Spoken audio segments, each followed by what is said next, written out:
Hello दोस्तों, मैं हूं जगदीश जोशी।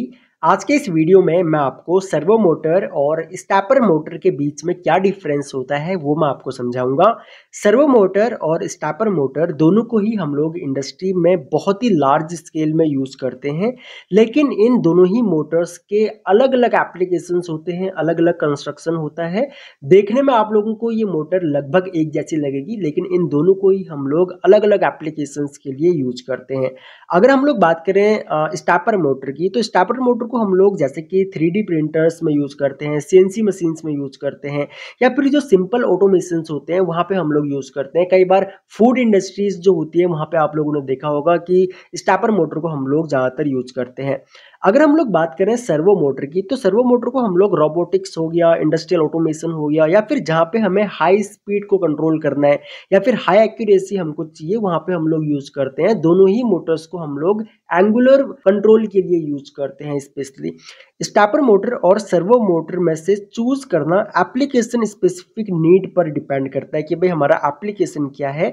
जहां पर stepper motor simple cost effective solutions के लिए आइडियल होते हैं, यानी कि ये सर्वो मोटर के मुकाबले कॉस्ट इफेक्टिव होते हैं, और इनको हम लोग वहां पे यूज करते हैं जहां पे हमें प्रिसाइज कंट्रोल चाहिए, या फिर हमें जहाँ पे रिपीटेबल मोशन हमारा जहाँ पे हो रहा हो वहाँ पे हम लोग ज़्यादातर स्टेपर मोटर्स को यूज़ कर लेते हैं। सेम अगर सर्वो मोटर की अगर हम लोग बात करें तो ये ज़्यादा एक्सपेंसिव होते हैं, कॉम्प्लेक्स होते हैं, और इनको हम लोग वहाँ पे यूज करते हैं जहाँ पे हमें बिल्कुल प्रिसाइज कंट्रोल चाहिए होता है और हमें बिल्कुल एक्यूरेसी चाहिए होती है। चलिए हम लोग इन दोनों के बारे में डिटेल में डिस्कस कर लेते हैं। बाकी इन दोनों ही टॉपिक्स को हम लोग कुछ पॉइंट्स में डिस्कस करेंगे, जैसे कि हम लोग इन दोनों के बीच में जो डिफरेंसेस जानेंगे, बेसिक के ऑपरेशंस के अकॉर्डिंग देखेंगे, डिजाइन एंड कंस्ट्रक्शन के अकॉर्डिंग देखेंगे, कंट्रोल सिस्टम के अकॉर्डिंग देखेंगे, एक्यूरेसी एंड प्रिसीजन के अकॉर्डिंग देखेंगे, speed and torque, application and cost and complexity के अकॉर्डिंग देखेंगे कि ये कितना कॉम्प्लेक्स है, कौन सा कंट्रोलर कितना कॉम्प्लेक्स होता है।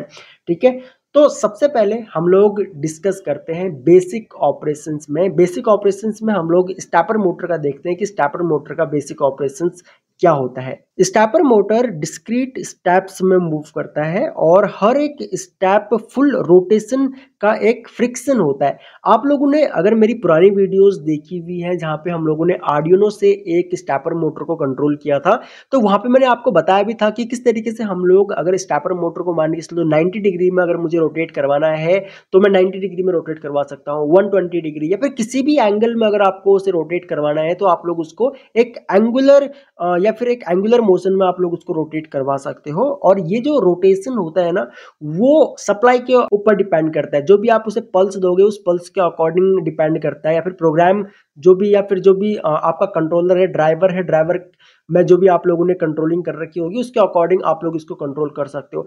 फॉर एग्जांपल यहाँ पे लिखा हुआ है 1.8 डिग्री पर स्टेप आपको कितने डिग्री रोटेट करवाना है अपना स्टेपर मोटर, वो आप लोग कर सकते हो।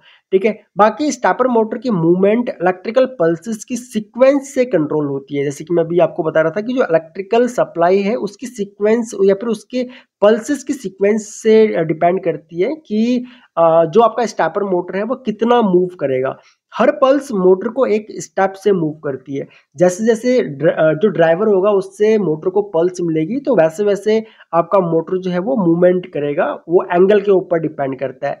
और जो स्टेपर मोटर होता है वो फीडबैक के बिना ऑपरेट होता है। जैसे कि सर्वो मोटर में हमें एक क्लोज लूप कंट्रोल सिस्टम चाहिए होता है जो कि इनकोडर या पल्स कोडर से दिया जाता है, लेकिन इसमें कोई ऐसा फीडबैक सिस्टम नहीं लगा होता, कोई भी फीडबैक के लिए ड्राइवर में ऐसा कुछ नहीं होता है।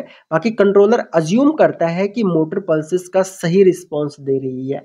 ठीक है, तो यहाँ पे ड्राइवर जो भी पल्सेस देगा और मोटर जो भी रिस्पॉन्स करेगा उससे ड्राइवर को नहीं पता लगता है कि भाई मोटर जो हमारी एक्यूरेट चल रही है या नहीं चल रही है। और आप लोगों ने अगर स्टेपर मोटर के ऊपर काम किया है तो आपको पता होगा कि स्टेपर मोटर को अगर हम लोग हाई स्पीड पे चलाते हैं तो कई बार ये हमें एक्यूरेसी नहीं देती है। ठीक है, हाई स्पीड पे स्टेपर मोटर एक्यूरेट नहीं होती है, ज़्यादातर ये देखा जाता है। ठीक है, फिर हम लोग बात करते हैं सर्वो मोटर्स की। सर्वो मोटर कंटिन्यूसली रोटेट कर सकते हैं और अपनी रेंज में किसी भी पोजीशन पर प्रिसाइजली पोजीशन हो सकता है। सर्वो मोटर को आप लोग किसी भी पोजीशन में किसी भी स्पीड में आप लोग रोक सकते हो, आप लोग उसको कंट्रोल कर सकते हो। कई बार हम लोग इंडस्ट्री में 3000-3500 आरपीएम पे भी सर्वो मोटर्स को चलाते हैं, और अगर हमें एकदम से इमरजेंसी लगानी हो या फिर मोटर को हमें या फिर मशीन को हमें अगर एकदम से अगर रोकना हो तो वो बिल्कुल एक्यूरेट जगह पे रुकती है। ठीक है, सर्वो मोटर में पोजीशन को मॉनिटर और एडजस्ट करने के लिए इनकोडर, रिसॉल्वर या फिर पल्स कोडर लगाया जाता है, जो कि मैंने आपको बताया था कि ये इनकोडर, पल्स कोडर और रिसॉल्वर जो होते हैं ये मोटर के आउटपुट में लगे होते हैं। यानी कि मोटर जब चलता है, मोटर की शाफ्ट में ही इनकोडर या पल्स कोडर लगा हुआ होता है और वो फीडबैक देता है आपकी सर्वो ड्राइव को, और सर्वो ड्राइव उसके अकॉर्डिंग समझता है कि भाई मोटर में जो आरपीएम चल रहा है या जो कुछ भी है वो अभी कितना चल रहा है, उसके अकॉर्डिंग फिर ये एक क्लोज लूप कंट्रोल सिस्टम बनाता है। और सर्वो मोटर एक क्लोज लूप कंट्रोल सिस्टम होता है, क्योंकि इसमें हम लोग मोटर हो गया, हमारा सर्वो ड्राइव हो गया और इनकोडर या पल्स कोडर हो गया, इनको यूज करते हैं और ये एक क्लोज लूप कंट्रोल सिस्टम बनाते हैं, जहाँ पे हम लोग मोटर की पोजीशन, स्पीड और टॉर्क को कंटिन्यूसली मॉनिटर कर सकते हैं। ठीक है, ये सब कुछ पॉसिबल हो पाता है क्योंकि सर्वो मोटर के अंदर आपको कई सारे सेंसर्स भी मिलेंगे। ठीक है, जो हीट बताते हैं कि मोटर ओवर हीट तो नहीं हो गई है, या फिर उसका आरपीएम क्या है। आरपीएम आपका इनकोडर या पल्स कोडर भी बताता है। उसके अलावा कोई वेयर एंड टेयर तो नहीं है मोटर में। तो बहुत सारी चीजें होती हैं जो सेंसर्स भी जो आपका सर्वो ड्राइव है उसको फीडबैक देते हैं। फिर हम लोग डिस्कस करते हैं डिजाइन एंड कंस्ट्रक्शन के अकॉर्डिंग इन दोनों में क्या डिफरेंस है। स्टेपर मोटर के स्टेटर में मल्टीपल कॉइल्स होती हैं और रोटर टिपिकली परमानेंट मैग्नेट या फिर सॉफ्ट आयरन कोर का होता है। ठीक है, तो यहाँ पे जैसे कि इमेज में भी आप लोगों को दिख रहा होगा, इसमें मल्टीपल कॉइल्स बनी हुई हैं और इसका जो रोटर होता है वो या तो परमानेंट मैग्नेट का होगा या फिर आपका सॉफ्ट आयरन कोर का होता है। Stepper motor fixed angular increments में मूव करने के लिए डिजाइन किया गया होता है, जो मोटर की रिजोल्यूशन में डिफाइन करता है। जैसे कि मैं आपको स्टार्टिंग में भी बता रहा था कि हम लोगों ने कुछ टाइम पहले भी एक वीडियो अपलोड करी थी, जहां पे मैंने आपको ये बताया था, उस वीडियो में प्रैक्टिकली बताया था कि कैसे हम लोग किसी भी फिक्स्ड एंगल में अपनी स्टेपर मोटर को मूव करवा सकते हैं। ठीक है, अगर हम लोग बात करें फीडबैक मैकेनिज्म की स्टेपर मोटर में, तो इसमें पोजीशन ट्रैकिंग के लिए सिर्फ इनपुट पल्सेस सीक्वेंस होती हैं। जैसे कि अगर हम जो भी ड्राइवर से इसमें इनपुट पल्सेस देंगे तो उसी के अकॉर्डिंग ही ये मूव करता है, इसमें कोई भी फीडबैक मैकेनिज्म नहीं होता है। ठीक है, अगर हम लोग बात करें सर्वो मोटर की, servo motor brushed DC motor हो सकते हैं, ब्रशलेस डीसी मोटर्स हो सकते हैं, या फिर ये एसी मोटर भी हो सकते हैं। लास्ट जो लेक्चर था जहाँ पे मैंने आपको डीसी मोटर और इंडक्शन मोटर के बीच का डिफरेंस बताया था, वहाँ पे भी मैंने आप लोगों को सर्वो मोटर के बारे में बताया था। तो सेम सर्वो मोटर आपका एसी और डीसी दोनों ही मोटर्स हो सकती हैं। अगर फीडबैक डिवाइसेस की बात करें तो इसमें इनकोडर या फिर रिसॉल्वर लगा होता है, जो कि आपके मोटर के शाफ्ट में लगा होता है आउटपुट साइड में, ठीक है, या बैक साइड में। ओके, और ये फीडबैक प्रोवाइड करता है सर्वो ड्राइव को। अगर एडिशनल कंपोनेंट्स की बात करें तो सर्वो मोटर के अंदर एक तो कंट्रोल सर्किट लगा हुआ होता है, इसके अंदर गियर बॉक्स होता है, इसके अंदर सेंसर्स लगे हुए होते हैं। ठीक है, जो कि हेल्प करते हैं बिल्कुल प्रिसाइज कंट्रोल के लिए सर्वो मोटर को जिस पर्पस के लिए बनाया गया है उस पर्पस को पूरा करने के लिए इसके अंदर बहुत सारी चीजें हम लोग एक्स्ट्रा ऐड करके रखते हैं। अगर आप एक नॉर्मल इसको मतलब इसके अंदर से अगर आप लोग मान के चलिए कंट्रोल सर्किट निकाल दो, इनकोडर निकाल दो, सेंसर्स, गियर बॉक्स सब कुछ अगर निकाल दो, तो ये एक नॉर्मल डीसी मोटर या एसी मोटर की तरह ही बिहेव करेगा। ठीक है, फिर हम लोग बात करते हैं कंट्रोल सिस्टम के अकॉर्डिंग। ठीक है, कि इन दोनों में ही क्या डिफरेंस है। Stepper motor pulse sequence driver से सेंड करके कंट्रोल होता है। जैसे कि मैं आपको पहले बता रहा था, जैसे हमारी सर्वो मोटर्स होती हैं, सर्वो मोटर को कंट्रोल करने के लिए हम लोग सर्वो ड्राइवर यूज करते हैं। सेम स्टेपर मोटर को कंट्रोल करने के लिए इसका पल्स सीक्वेंस ड्राइवर होता है, उससे इसको कंट्रोल किया जाता है, जो कि हर पल्स मोटर को एक स्टेप से एडवांस करता है। ठीक है, यहाँ पे जैसे जैसे आपका ड्राइवर मोटर को पल्स देता जाएगा, इलेक्ट्रिकल पल्स देगा, उसी के अकॉर्डिंग आपकी मोटर जो है वो एंगुलर मोशन में रोटेट करती जाएगी। ये एक ओपन लूप सिस्टम होता है। फीडबैक, इसमें कोई भी फीडबैक यूज नहीं होता करेक्ट पोजीशंस वगैरह के लिए, और ये खुद ही एज्यूम कर लेता है, इसका जो ड्राइवर है वो खुद ही एज्यूम कर लेता है कि पल्स के अकॉर्डिंग मेरी मोटर जो है वो सही तरीके से रोटेट हो रही है। कोई भी इसमें फीडबैक कंट्रोल सिस्टम नहीं होता। अगर हम लोग सर्वो मोटर की बात करें, सर्वो मोटर एक कॉम्प्लेक्स कंट्रोल सिस्टम होता है। ये पीआईडी कंट्रोलर यूज करता है और फीडबैक के लिए इनकोडर यूज करता है, जिससे कि इसकी पोजीशन और स्पीड को एडजस्ट या फिर कंट्रोल किया जा सके। ये क्लोज लूप कंट्रोल सिस्टम होता है। अगेन यहाँ पे कोई भी मान के चलिए हम लोग फीडबैक के लिए इनकोडर और पल्स कोडर जो भी यूज करते हैं, तो उसके अकॉर्डिंग ही ये एक क्लोज लूप कंट्रोल सिस्टम बनाता है। यहाँ पे आपको सर्वो मोटर, ड्राइव और इनकोडर तीनों दिख रहे होंगे। ये तीनों मिलकर के एक क्लोज लूप कंट्रोल सिस्टम यहाँ पे बनाते हैं। उसके बाद हम लोग डिस्कस करते हैं एक्यूरेसी एंड प्रिसीजन। तो यहाँ पे अगर हम स्टेपर मोटर की बात करें, स्टेपर मोटर में फिक्स्ड स्टेप एंगल्स की वजह से इनहेरेंट एक्यूरेसी होती है। टिपिकली 200 टू 400 स्टेप्स पर रिवॉल्यूशन अचीव हम लोग इससे कर सकते हैं। ठीक है, एक मोटर से आप मैक्स टू मैक्स 400 स्टेप्स पर रिवॉल्यूशन अचीव कर सकते हो। सेम अगर आप लोग इसको सर्वो मोटर से कंपेयर करोगे, तो सर्वो मोटर को आप लोग एक हाई आरपीएम पे भी जो है वो रोटेट कर सकते हो। ठीक है, अगर इसके पोटेंशियल एंड मिस स्टेप्स की बात करें, तो लोड या हाई स्पीड कंडीशंस के अंडर स्टेप्स मिस भी कर सकते हैं इसके, जैसे कि मैं आपको स्टार्टिंग में भी बता रहा था, जो कि इसमें एक इनएक्यूरेसी का भी कारण होता है। जब आप लोग इसको हाई स्पीड कंडीशंस में डालते हो किसी भी स्टेपर मोटर को, तो इसमें इनएक्यूरेसी आने के चांसेस हो जाते हैं, क्योंकि ये अपने स्टेप्स को मिस करती है।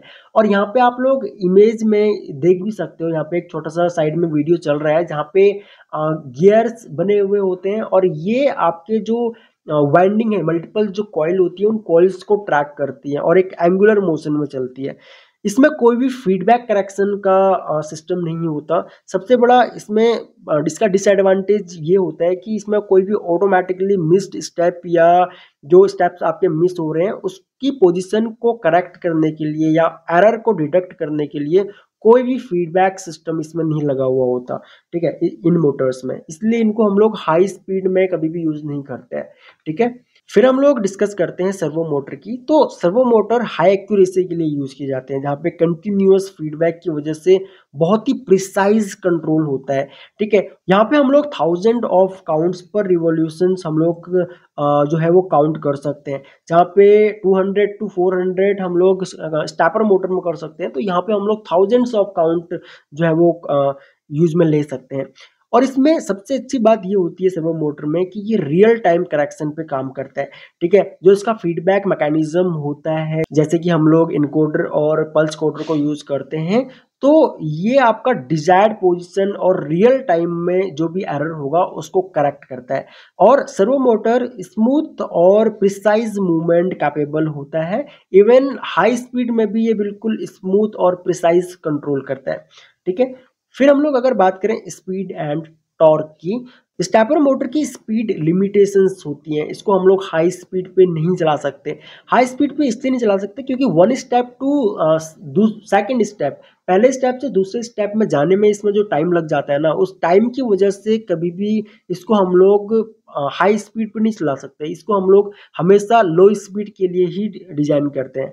अगर हम लोग टॉर्क कैरेक्टरिस्टिक्स की बात करें, टॉर्क इसमें थोड़ा बहुत डिक्रीज होता है एज स्पीड इंक्रीज, यानी कि जैसे जैसे आपका स्पीड इंक्रीज होगा तो थोड़ा बहुत इसका टॉर्क जो है वो डिक्रीज होता है, थोड़ा बहुत कम हो जाता है इसका torque. Typically high torque at low speed, यानी कि जब स्पीड लो होगी तो उस टाइम पे आपका टॉर्क हाई होगा, और जब आपकी स्पीड ज़्यादा होगी तो उस टाइम पे टॉर्क थोड़ा सा कम हो जाएगा। स्टेपर मोटर सर्टेन स्पीड्स पर रिजोनेंस एक्सपीरियंस करता है, कॉजिंग वाइब्रेशंस और नॉइस की वजह से।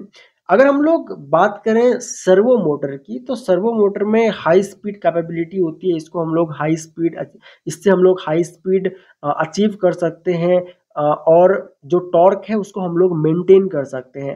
ठीक है, और सर्वो मोटर में वाइड रेंज ऑफ स्पीड पर इसको हम लोग कांस्टेंट टॉर्क प्रोवाइड कर सकते हैं। और servo motor wide range of speed, यानी कि अलग अलग रेंज ऑफ स्पीड में हमको एक कांस्टेंट टॉर्क प्रोवाइड करता है। और सर्वो मोटर फीडबैक कंट्रोल की वजह से, यानी कि आपका इनकोडर और पल्स कोडर की वजह से एक रैपिड एक्सीलरेशन और डी एक्सीलरेशन भी प्रोवाइड करता है, ठीक है। इसीलिए इसको जहाँ पे हमें बिल्कुल प्रिसाइज कंट्रोल चाहिए होता है वहाँ पे हम लोग इसको यूज़ करते हैं। फिर अगर हम लोग एप्लीकेशन के अकॉर्डिंग देखें इन दोनों ही मोटर में, तो स्टेपर मोटर को हम लोग वहाँ पे यूज़ करते हैं जहाँ पे प्रिसाइज रिपीटेबल हमें पोजिशनिंग चाहिए हो, जैसे कि 3D प्रिंटर्स हो गए, CNC मशीन्स हो गई, या फिर आपकी कोई फूड इंडस्ट्री हो गई जहाँ पे हमें रिपीटेबल पोजीशंस चाहिए, बार बार रिपीटेबल पोजीशंस चाहिए। तो वहाँ पे हमें जो है वो स्टेपर मोटर यूज़ करना पड़ेगा। मान के चलो कोई एक शाफ्ट है वो मुझे 90 डिग्री पे रोटेट करवाना है, वापस से 0 डिग्री पे लाना है, फिर 90 डिग्री पे रोटेट करवाना है, फिर से 0 डिग्री पे लाना है। वहाँ पे हम लोग ज़्यादातर स्टेपर मोटर को यूज़ करते हैं। इसको हम लोग सिंपल ऑटोमेशन के लिए यूज़ करते हैं, स्पेशली एप्लीकेशंस के लिए जहाँ पे मान के चलो लेस डिमांडिंग स्पीड और टॉर्क की रिक्वायरमेंट हो, जैसे कि कैमरा हो गया, ठीक है, या फिर स्मॉल रोबोटिक्स हो गया। जो स्मॉल रोबोट्स होते हैं उनके आर्म्स को भी रोटेट करवाने के लिए कई बार हम लोग जो है वो स्टेपर मोटर को यूज़ कर लेते हैं। अगर हम लोग सर्वो मोटर की बात करें तो सर्वो मोटर के एप्लीकेशंस इनको मतलब ऐसे एप्लीकेशंस के लिए प्रीफर्ड किया जाता है जहाँ पे हाई परफॉर्मेंस और प्रिसीजन चाहिए हो, जैसे कि इंडस्ट्रियल ऑटोमेशन हो गया, रोबोटिक्स हो गया, CNC मशीन हो गया, VMC HMC मशीन्स हो गई, तो वहाँ पे हम लोग इनको यूज़ करते हैं।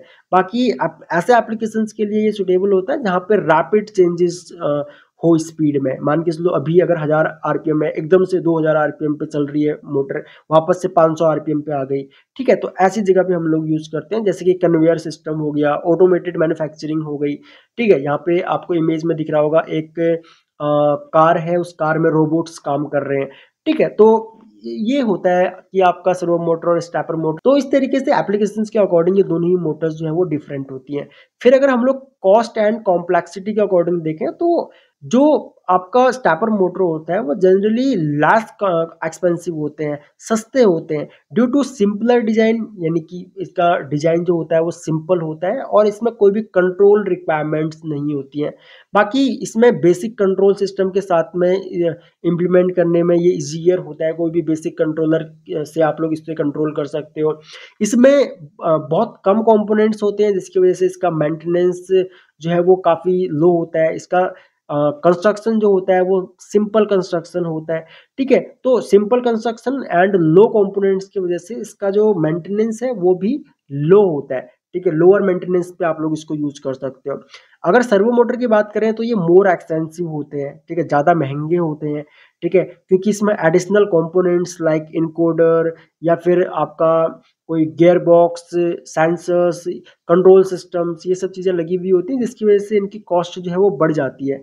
और इसमें सेटअप और ट्रेनिंग में ज़्यादा कॉम्प्लेक्स होते हैं ये, स्पेशली जो फीडबैक कंट्रोल लूप्स होता है हमारा इनकोडर वाला, उसमें मतलब या उसके अकॉर्डिंग ये थोड़ा सा कॉम्प्लेक्स हो जाते हैं। अगर मेंटेनेंस की बात करें तो इसमें हायर मेंटेनेंस की ज़रूरत होती है ड्यू टू मोर कंपोनेंट्स और potential to wear and tear on feedback devices. यानी कि अगर मान के चलिए कई बार क्या होता है कि सर्वो मोटर में हमारी जो फीडबैक वायर होती है, जो हमारा सर्वो मोटर और पल्स कोडर की वायर होती है, कई बार वो डैमेज हो जाती है, तो उसकी वजह से बहुत से टाइम क्या होता है कि इसका जो मेंटेनेंस कॉस्ट जो है वो बढ़ जाता है। दूसरी चीज़, अगर मान के चलिए मोटर के किसी मैकेनिकल पार्ट में, मोटर के सेंसर में या फिर मोटर के इंटरनल इलेक्ट्रॉनिक्स बोर्ड में अगर कुछ प्रॉब्लम आ जाती है तो इसका मेंटेनेंस कॉस्ट जो है वो काफ़ी बढ़ जाती है। तो गाइज ये कुछ डिफरेंसेस थे सर्वो मोटर और स्टेपर मोटर में। आई होप कि आप लोगों को समझ में आया होगा। फिर भी अगर आप लोगों का कोई भी डाउट हो इस टॉपिक से रिलेटेड तो आप लोग वीडियो के नीचे कमेंट करके हमें बता सकते हो। मैं आपके सारे कमेंट्स पढ़ता हूँ और मैं कोशिश करूँगा कि आने वाले लेक्चर्स में जो भी आपके डाउट्स हो उनको मैं सॉल्व करूँ। सो इस वीडियो लेक्चर में इतना ही। Thanks for watching. मिलते हैं अपने नेक्स्ट वीडियो लेक्चर में।